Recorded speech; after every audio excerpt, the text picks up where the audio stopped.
Hi there, Carl Anthony Brown here with you. Welcome to my YouTube channel.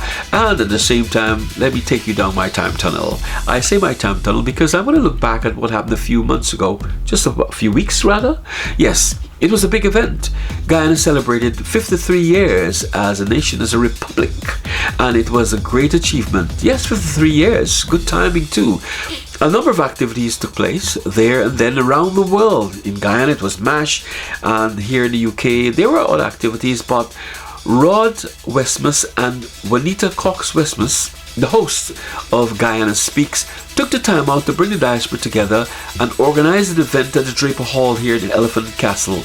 It was an opportunity of bringing people together and at the same time introducing the diaspora to our new High Commissioner, Dr. Rajendra Singh, who is now here in the United Kingdom. Also, it showcased a bit of our talent of Keith Waite and the, wow, should I use the term? As Juanita says, the indomitable Doris Harper Wills. Yes, it was a very great evening, and for those of you who are unable to attend or have not been around when that happened, here's an idea of what really took place in the afternoon. And that special address by His Excellency Dr. Rajendra Singh, High Commissioner to London.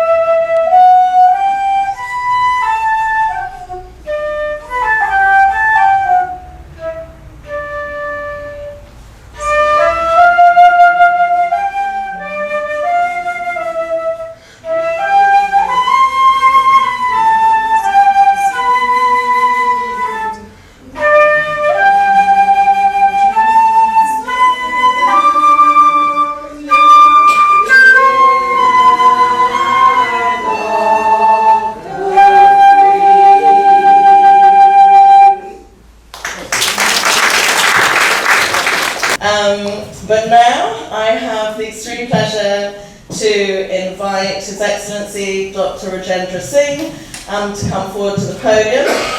Dr. Rajendra Singh was appointed as the High Commissioner of Guyana to the United Kingdom on 1st June 2022.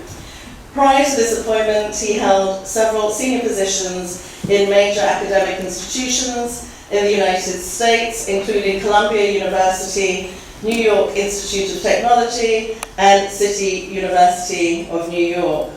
As a senior executive, Dr. Singh managed several major areas of operation, including facilities and construction planning and human resources strategy planning. Dr. Singh also previously served as chairman of the Guyana Sugar Corporation and then the CEO of the company. Dr. Singh holds a BA in economics, an MA in industrial relations, and a PhD in industrial relations. Please put your hands together. Let's give him a warm welcome.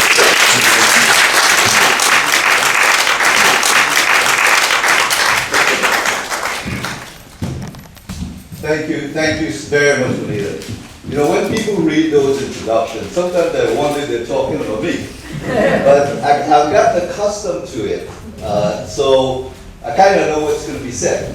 But Guyana Speaks, thank you very much. Juanita and Rod, thank you very much for inviting me. And thank you very much for coming out. Continue to share the warmth, by the way, in this cold place called London. I've been received very well, and I thank you very much for that. Just a couple of things before we get going to what I've been asked to do. On March 27th, you will have the first direct flight to Guyana from Gatwick, with one stop in St. Lucia. You also have, I think it was back in November, where if you have a Guyana passport, you now travel free, visa travel free to the UK. Now, that doesn't mean you can just come and pop in. The last decision is really with the folks at the airport. And thirdly, 2 days ago, we announced the Guyana UK Chamber of Commerce. So we have three things that are happening that I hope lots of you will get engaged. This is not just for the British, it's for you too. So get involved. So where do I start? Just about, 3 weeks ago, our Parliament passed the largest budget we've ever had in Guyana. Some 790 billion.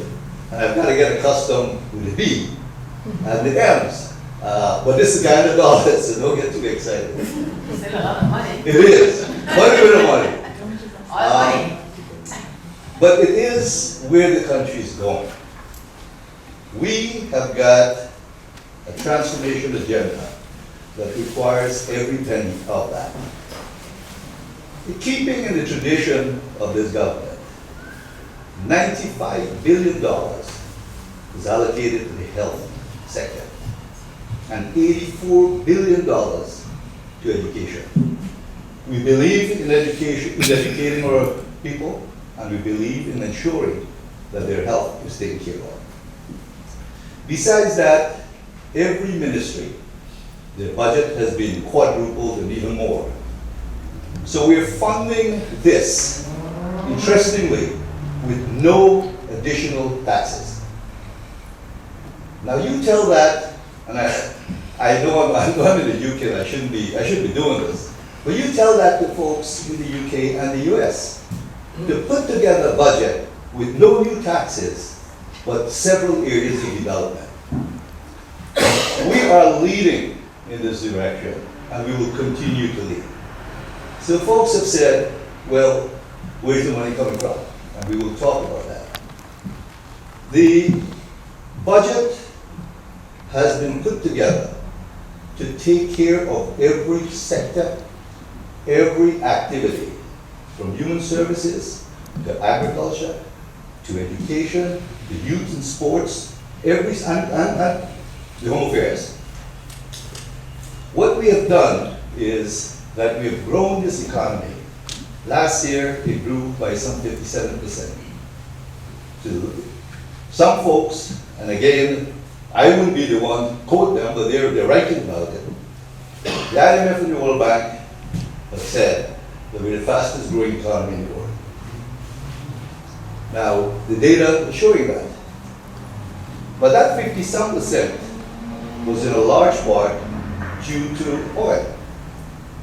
But outside of oil, we grew the economy by 9%, exceeding that of the UK, exceeding that of the United States. So we are on a path of truly transforming Guyana. On the agriculture sector, we have seen the agriculture sector alone grew by about 8%. That has nothing to do with oil. It just has to do with growing our agricultural programs. We are partnering with countries like Brazil to do soya and corn, massive production. Rice is holding its own. Unfortunately, when Monita said that I was the CEO of the Guyana Sugar Corporation, that one is not doing so well, and we intend to work on that. Non-traditional areas in the fishing industry, we're introducing new technologies. As a matter of fact, if you look across the Scotland, they are doing marine cage fishing. That is what we have just introduced in Ghana. We've gone into new kinds of activities, shade, growing vegetables in shades. And lo and behold, we're finally producing roses for mass sale. Now, I don't know who's buying it, I don't know what they're doing, but they're growing it. The economy is in good hands. Everyone knows the risk of oil. Everyone knows the risk of managing an oil economy. But we are doing this in a very, very responsible manner. So folks ask, how are you becoming this oil-producing nation and still a program called the Low Carbon Development Strategy to protect the environment? And we say, it is not that difficult. Because what we're doing is, we're using the oil resources as a transition to clean energy. So as we are producing oil, and we're getting revenues from oil, We're investing in hydropower, solar power, wind power. And I should add that right now we have private companies investing in solar. So at some point in time, we are going to transition. Our goal is to transition faster rather than slower. And I think we can get there. So I know the challenges, and I should say the concerns about oil and the production of oil. But we see this as an opportunity to transform the economy and make the lives of our people, all of our people, better. That is what we're focused on. So on the health side, we're building about 8 new hospitals. And these hospitals are going to be in the rural communities. In the hinterland, there are 3 hospitals going up in the hinterland. There were 3 or 4 schools going up in the hinterland. Our brothers and sisters living in Rupunini and elsewhere should not have to come to Georgetown for care. We're taking services to them. And if you are, and today it's easy to look up, if you are paying attention to the media, you will see that the president has initiated taking government and his office to the people. The first one was in Rubis a couple weeks ago, where he is taking himself and dealing with the issues and dealing with the challenges. On the Amerindian affairs, I think we have about $8–10 billion. And that is just to maintain infrastructure that is there. There are additional sums that have been allocated, and we'll talk about that. So as we are producing oil, and I understand all the controversies and everything else, we are doing this in a very careful way. Through legislation, we've established the National Resources Fund. So the oil money doesn't come directly to consolidated funds. It doesn't come directly to the government. It goes to that fund. And there's an independent board that manages that fund. For the government to access those funds, it must make a request to that board and then go to Parliament for any withdrawal from that fund. Regardless of which government is in place, we want to protect that fund. It's one of the mistakes we have seen in other oil-producing countries. We do not want to do the same thing. What we've also done is to pass the local content legislation. What does this mean? An expatriate company is coming to Guyana. We say to you, if you to set up business, you must partner with a local company. You know, some of us will remember, you more than me, that we had a situation back in the early 60s and lasted up to the 70s before sugar was nationalized. And we were producing raw sugar and it was refined up the Thames 8 years ago. That is something that we're trying now not to have. Our local people, our local businesses must benefit from it.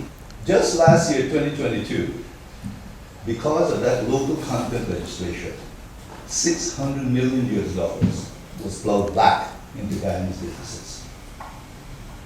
Now, if you go to Guyana, and if you've been lately, you will see several new businesses that are growing.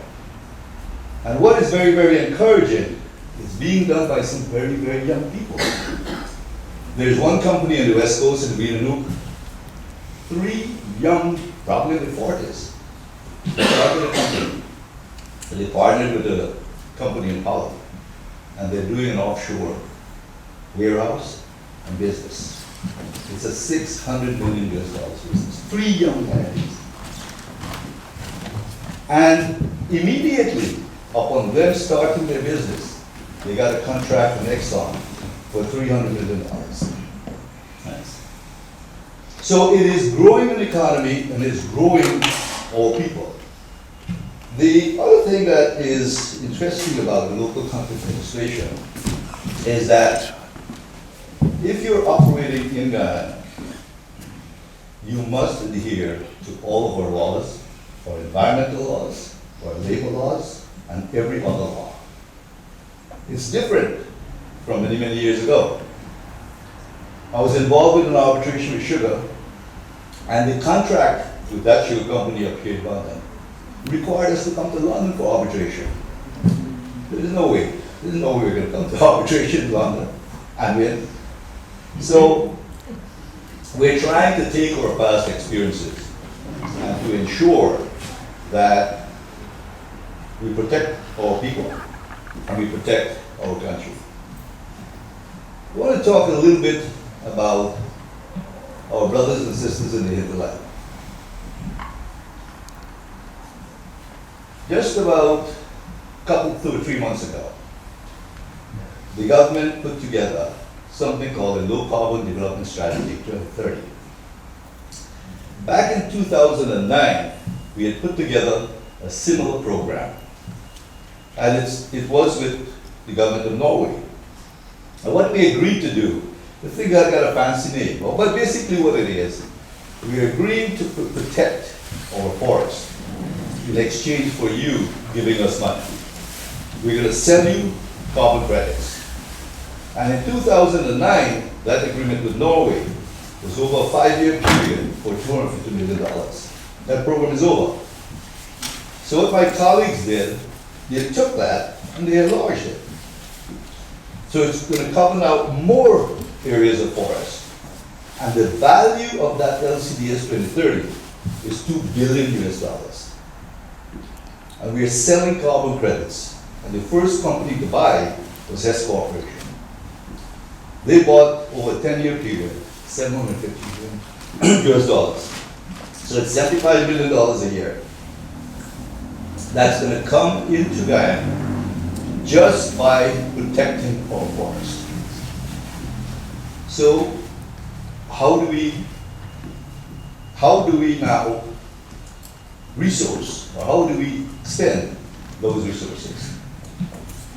There's an agreement with our brothers and sisters in the Amerindian communities in the hinterland that 22 or 25% of those funds will come back directly to their communities. And on Wednesday of this week, $22 million US was given to the hinterland community. And what is interesting is they will decide what they will do with their money. Government will guide it, but it's going to be done at the local communities. Also, from that low carbon development strategy, we're going to put some funds into clean energy. So we're not resourcing the transition to clean energy only through oil or through other means. We're going to use the low carbon development strategy. This is all going in the right direction. Of course, we have a huge, it is the largest single investment where we're looking at gas to shore. The figures I'm hearing it's huge, like $2 billion US. The gas that is now being generated, we can bring that to shore, and it's going to end up at the industrial site at Wales. Wales was abandoned, the sugar estate was abandoned, so that industrial complex will be at Wales. If you were in Guyana recently, and if you had the experience at private hospitals, it's almost like selling your soul to get treatment. It's very, very expensive. So what the government has done, we're giving incentives to individuals to build more private hospitals. And if you're from Leonora, and I know folks here from Leonora, Sally, born and raised back there is now a private hospital in the former senior staff compound at Leonora. And it's done by a private individual. That private individual is building a second one and East Bank, and a third one in Palmyra on the Caribbean.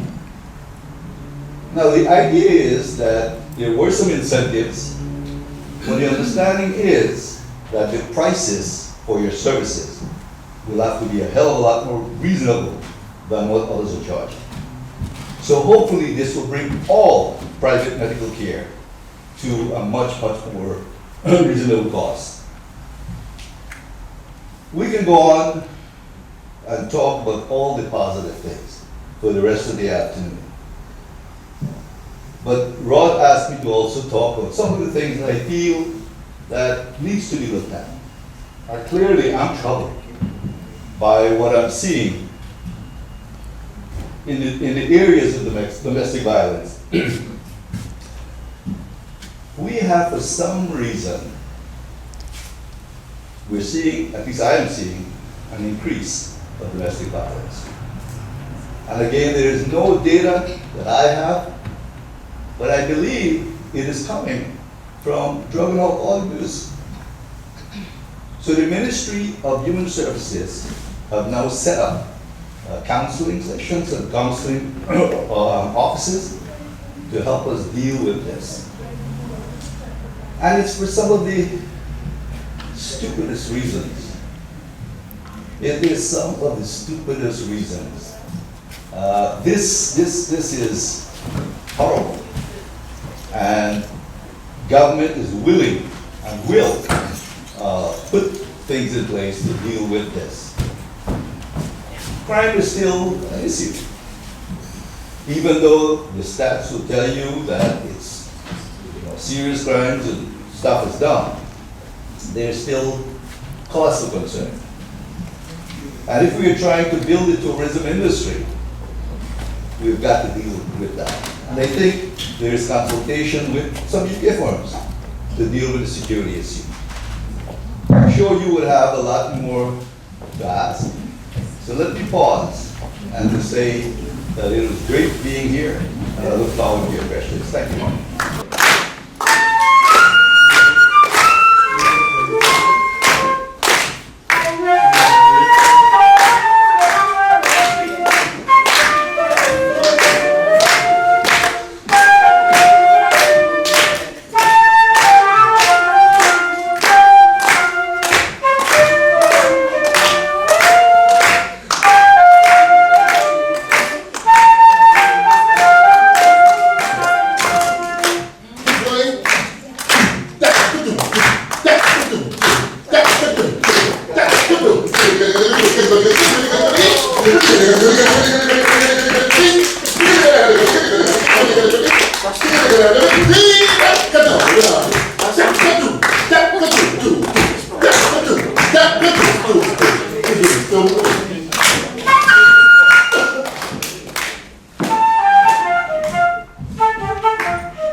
In diversity.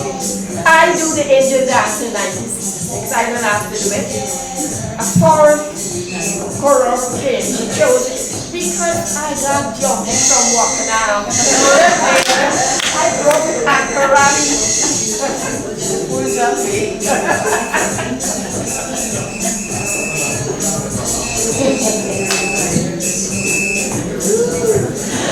I don't even dare stop Auntie Doris.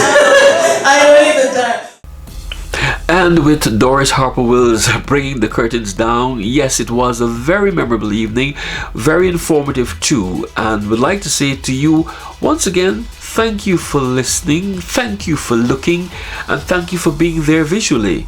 Until we meet again, Carl Anthony Brown saying, yes, feel free to like, subscribe. I'll be with you again when I'll be bringing you much more information on what's happening in and around the diaspora here in the United Kingdom as well, and on my YouTube channel. Until we meet again, peace out, catch you later.